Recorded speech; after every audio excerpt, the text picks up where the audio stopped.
Moving on to some more breaking news coming in on the broadcast now. Russian President Vladimir Putin received a grand welcome at Rashtrapati Bhavan.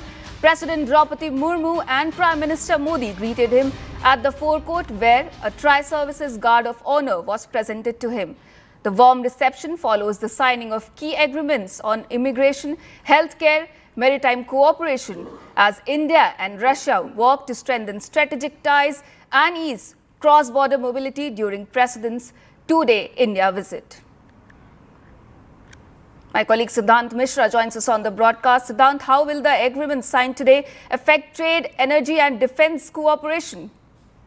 In fact, this has been a very fruitful visit. In fact, both symbolically and in terms of tangibles, deliverables. In fact, there has been a 70-page joint statement released by India and Russia. Perhaps it mentioned the energy cooperation. It also mentions cooperation in civil nuclear energy. In fact, it also highlights the defense cooperation and trade, economic cooperation. In fact, there have been more than 16 MOUs, agreements signed between India and Russia, includes migration and mobility. India will set up a pharmaceutical unit in Russia. Russia is going to set up a urea manufacturing unit in India. Russian seafarers will be training Indian seafarers for the Arctic Sea.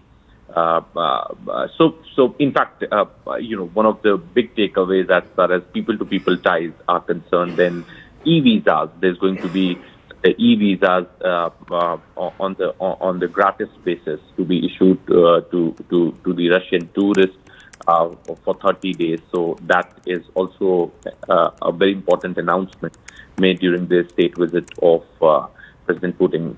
Now, other than the tangible deliverables, this visit was symbolically also very important because this was the first visit of President Putin to India in 5 years. And yesterday he held talks with Prime Minister Modi. That was a very private conversation between the two leaders.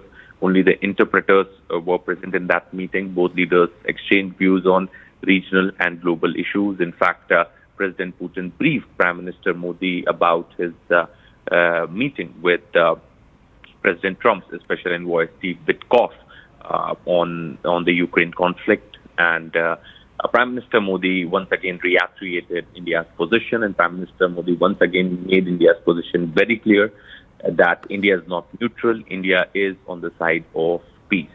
So once again, Prime Minister Modi reiterated India's position. India's position was conveyed to President Putin. Ukraine conflict was not mentioned in the joint declaration, but Middle East and war in Middle East was mentioned in the joint declaration. In fact, President Putin also invited Prime Minister Modi to visit Russia next year for the 24th India-Russia Annual Summit. Back to you. Siddhant, stay with us. We have some more breaking news coming in as far as the India-Russia summit.